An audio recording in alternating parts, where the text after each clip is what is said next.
Hello and welcome back to Trek into History. This is where we showcase this day in history.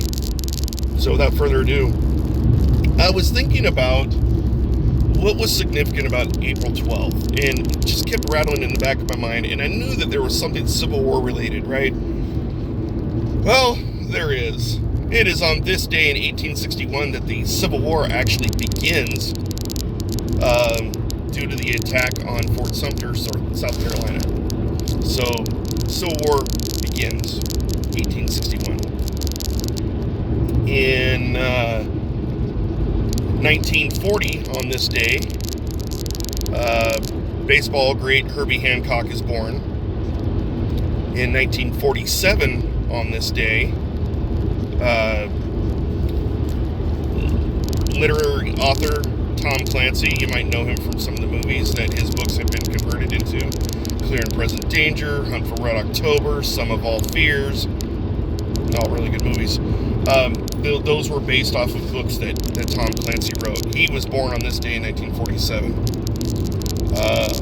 However, on this day in 1945, April 12th rather, President Franklin Delano Roosevelt dies at the age of 63. Argued to be one of the greatest presidents of the 20th century. I have some mixed feelings on that, but I'm not going to go into that here. But yeah, so on this day in 1961, Russian cosmonaut Yuri Gagarin, he's the first human being to ever go out into outer space. So that was part of the space race between the United States and the Soviet Union. And, they beat us to space in 1961. Well, we beat them to the moon in 1969. So, also on this date, I'm trying to catch everything off memory here.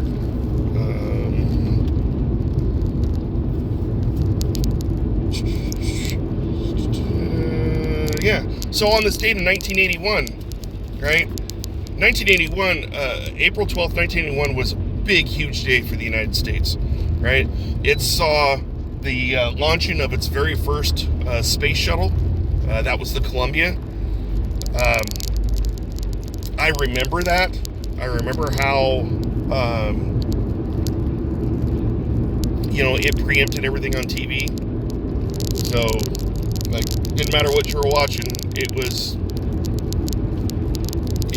shut out because every major news network was covering the launching, and consequently, it also covered the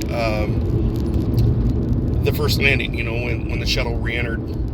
I don't remember when that was, but I do remember that was on a Saturday. However, because I remember my Saturday morning cartoons were all preempted and made me mad. And so I went up to my best friend Spencer's house, thinking it was going to be a short-lived thing and we could go watch cartoons over there. No, it was like a all-morning long affair, really. And so, but it was a big, huge deal for the space program. It was a big, huge deal for the United States. Our very first manned spacecraft that could go into space and come back down and land on its own power without being, because before it was those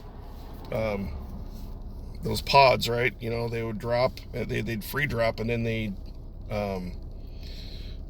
would parachute, and they always had it so they landed in the ocean somewhere, and then you'd have a Navy chopper go pick it up, and then whatever ship it was at the time that was in the area, they'd pick it up and then drop it on the deck of the ship there, and the astronauts' feet were painted on the deck and all that stuff. But it was the first time they had a vehicle that you could actually fly like a plane and land on an airstrip. Usually it was Edwards Air Base in Southern California, I believe. So that was a pretty significant day here in 1981. Also, on this day in 1981, it was also a sad day for Americans. American fans of boxing. Boxing legend, boxing great, Joe Louis, the Brown Bomber. He passed away on this day in 1981 at the age of 66.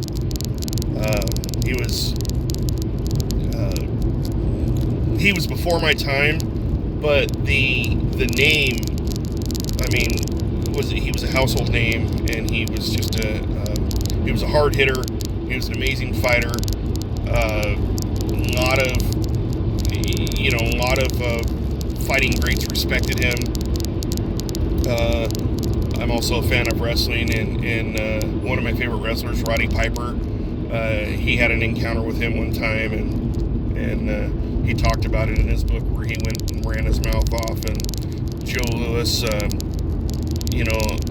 underhanded a medicine ball, which they're pretty heavy, threw it so hard it hit Piper in the gut, and he doubled over and almost knocked the wind out of him, and he left Joe Louis's gym, and he never came back. So, also on this day in 1989, another boxing great,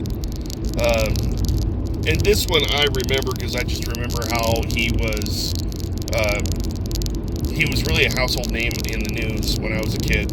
I never really watched him fight because, my parents weren't into boxing, so I didn't get into boxing until like way later. But Sugar Ray Leonard, he was an amazing fighter, and he was touted as possibly the greatest fighter of his time. Possibly. But he passed away on this day in 1989. So, there you go. We got some baseball greats in Herbie Hancock in 1940. We have some authors. Tom Clancy in 1941, of them being born. We have presidents passing away in 1945, FDR. We have the Civil War starting. We have the very first shuttle being launched in 1981. We have boxers passing away. So yeah, this is a pretty productive day in history here, if you ask me. So that's this day in history, April 12th. Tune in tomorrow when we will go into April 13th, which is a friend's birthday, so, special shout out to my buddy Steve for that one. But that'll be tomorrow. So until then, we will trek into history mañana. All right, bye.